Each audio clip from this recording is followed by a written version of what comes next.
I'm Todd Inman. I'm a board member for the National Transportation Safety Board. I'm the on-scene board member for this accident. With me is Shahoon Chin, our investigator in charge. Now, before I tell you about our progress to date, I do want to again extend our sincere condolences to everyone that is involved in this crash. A little while ago, I had a chance to meet with the families of those who may have perished or the survivors from the ground part of this. And it's a very tough time for everyone. We understand that. We can certainly appreciate everything they're going through, and our condolences are going out to them extensively. Our family assistance group has been working to assist and inform these families and survivors. They will continue to do this support to all the families who lost loved ones and those that may still be missing throughout the entire investigation, both on scene and before we issue our investigative report. Now, let me stress one thing. Our first and foremost priority is the recovery of those who are still missing. This investigation is not impeding that in any way. They deserve to be treated with dignity and with the respect that they've earned. We are working very closely with the local authorities to make sure that if there's any identification of a survivor or recovery of remains, anything like that, that is the first thing that takes priority. And so I think it's important that we understand that. I also want to point out the coordination that we've had with the Louisville and the state EMA directors. Their work has been extraordinary, especially as we continue on into day 3 of this investigation. The Louisville EMA director has been a great asset to us and to everyone, and is diligently working to make sure we can bring closure to as many people as possible. It's been a very active response. Today is our first day fully of being able to investigate. So I'd like to also tell you a little bit about what we call the party process. This has been in place with the NTSB for approximately 30 years, and we offer this party status to those companies, government officials, agencies, and associations that have employees or activities that were involved in the accident and crash, and that they can bring technical expertise to help us understand it. In our organizational meeting, which occurred last night, we wrapped up at about 9:30 last night. In fact, the teams actually continued to meet after that for several hours. We named the following parties to this investigation: the Federal Aviation Authority, United Parcel Service, the Independent Pilots Association, sometimes referred to as IPA, the Teamsters Union, which represents the mechanics for UPS, Boeing Corporation, which is the now manufacturer of the aircraft after a consolidation with McDonnell Douglas, and GE Aircraft Engines. Now, the NTSB has put together a multidisciplinary team, and I mentioned yesterday the different groups that we put together. And so we have actually brought in additional specialists. Right now, the NTSB team is over 30 individuals. We've brought in additional vehicle performance specialists and a materials engineer. And of course, they are being supported by dozens of individuals in Washington, D.C. and elsewhere in the country. We have no issue bringing any resource that we need to make sure we have the right people in place while we are on the ground here. Now, we have received preliminary flight data information. This would be commonly referred to as ADSB. These data points that were provided by the FAA showed the aircraft for the last reporting time was at 475 feet of altitude, traveling at a speed of 183 knots. This data point was collected at 5:13 and 32 seconds Eastern Standard Time on the night of the accident. This information will be coupled with the flight data recorder information and other information that we receive that will help us prepare a timeline of exactly what occurred and in what progression, what was known in either the cockpit or on the ground, and it is another important part of the information. Yesterday, we also did what was called a FOD walk. This is a foreign object debris. This FOD walk occurred on runways 17 left, or L, and 17 right, or R. During the FOD walk on 17R, we found multiple pieces of engine fan blades, along with the main component of the engine of the number 1 engine, which is on the left side of the aircraft. We have transferred all of those to a secured location for further examination. and we'll be using that to further analyze any mechanical aspects. And I mentioned yesterday we had recovered the flight data recorder and the cockpit voice recorder, often referred to as the FDR and the CVR. Last night, one of our recorder specialists flew overnight with that recorder, immediately went to the NTSB headquarters where we have a recorder's laboratory, and extracted the data from both the FDR and the CVR. We consider this a good extraction with good data points, which means that we will have even more information to help paint a comprehensive picture. So with that, I'd like to introduce Shahoon, who can give you a few specific pieces of information regarding the flight data recorder.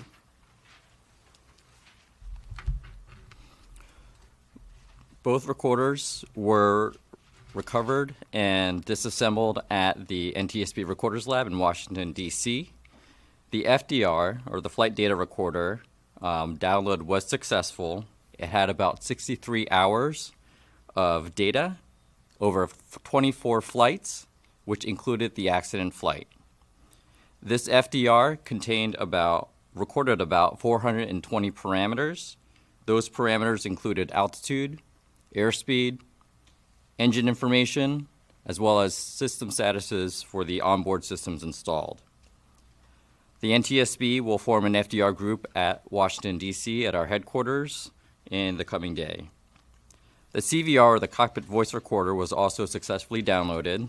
That contained about 2 hours of audio, which included the accident flight. The CVR group will convene at the NTSB in the coming day to do a transcription of the recorded audio for the accident flight. Thank you. And let me reiterate again, the NTSB does not release the audio of any cockpit voice recording. A transcript ultimately will be made available of the pertinent information regarding the actual flight itself. As Shahoon said, this will take a few days to not only get the information, but to make sure it's validated and verified by the experts and the parties. So we will not be having any information on that for at least another day or two. So with that, we'll try to take a few of your questions. Again, I would ask that you raise your hand, tell me your name and the agency you represent. Joe. This plane was on the ground for over a month in San Antonio. And you represent? The Courier. Sir. This plane was on the ground for over a month in San Antonio. Was it there for repairs? You know, major repairs were done. Was a C check or a D check done? And were the engines removed and pylons removed? So the question for those who may be watching is, we understand that the plane was in San Antonio, Texas for approximately 6 weeks, and what type of maintenance or what type of work was done on that. We are aware that this aircraft was there in San Antonio. We have actually started to pull those records down. We have a specific group that has experts in not only maintenance but repair, job cards, and all of the requirements of that. We're currently downloading that information and going back, and we will actually, as part of the investigative process, we will go back even further from that to get additional pertinent details about certain inspections and checks based on the age of the aircraft.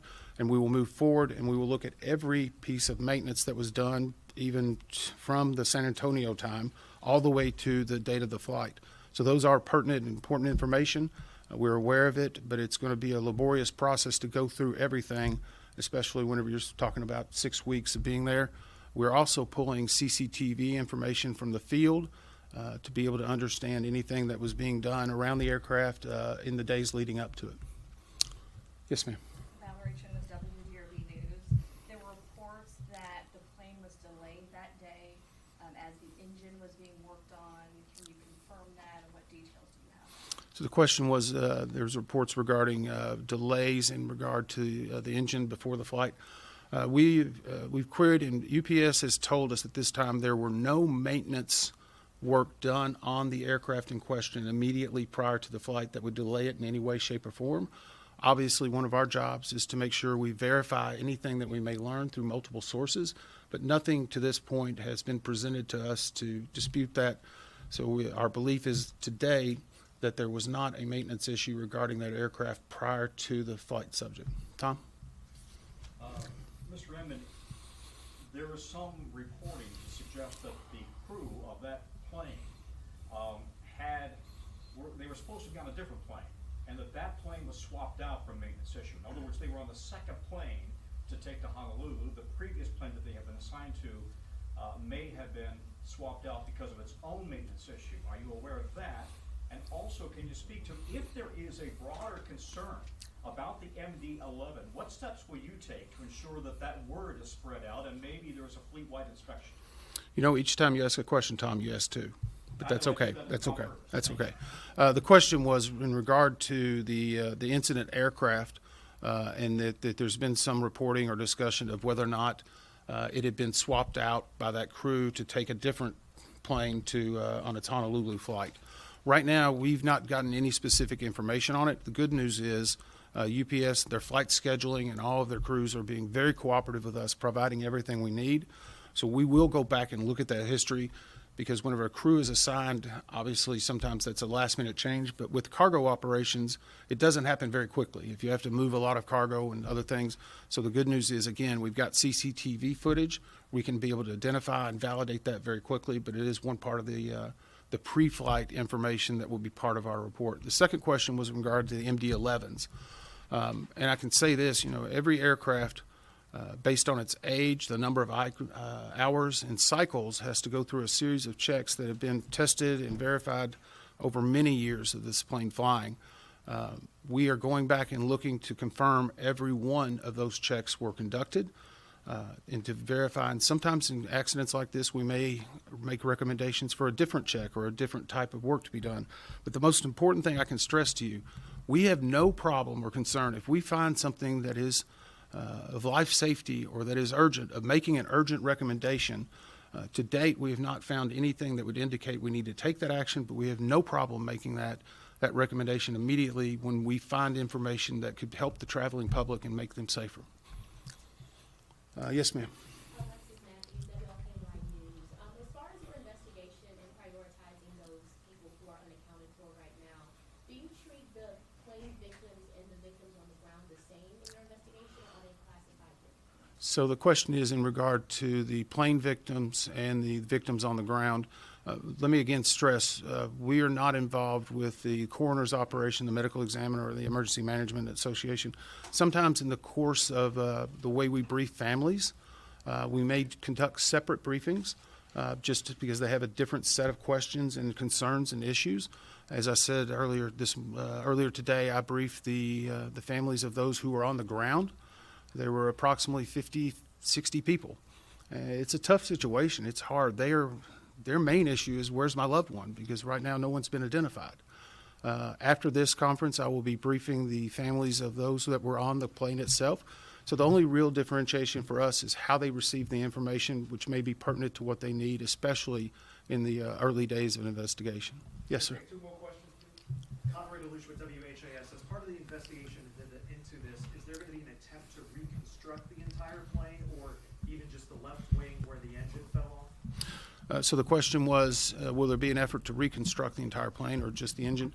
It depends on what we need to do.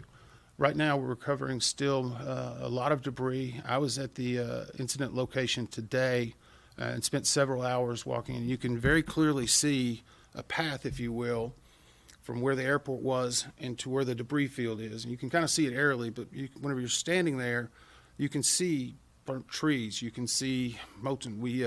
While we were there, we actually, one of the other engines was very prominently positioned, but it's a large item that'll need crane work to be able to bring in. As I said earlier, the number one engine on the left side, we have already retrieved and put it into a secured location. We will do everything we need to find out what happened and to figure out how to keep it from happening again. We have no problem if we need to. We've reconstructed entire planes that were in the ocean before. The main thing is that we understand this and get answers. One more question.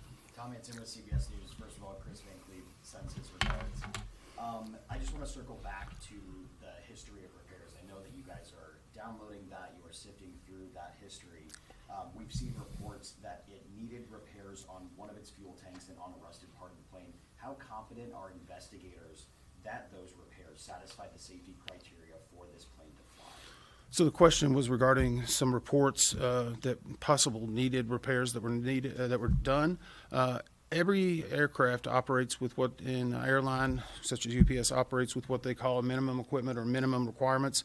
The parameters can change based upon what the necessity is, because sometimes you can have something that maybe a light is out and it's still safe to fly.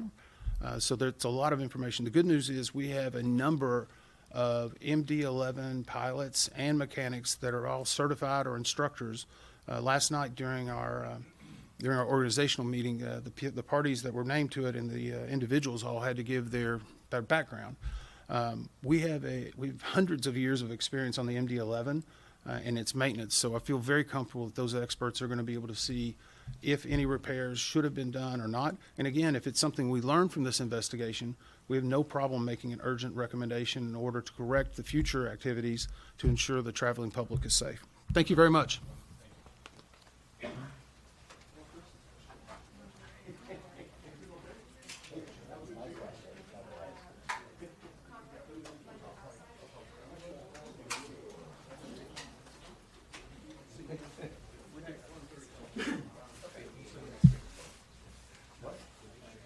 Oh, Chris Van Cleve, no, he just. No, I'm Chris today. Are you kidding me? Yeah.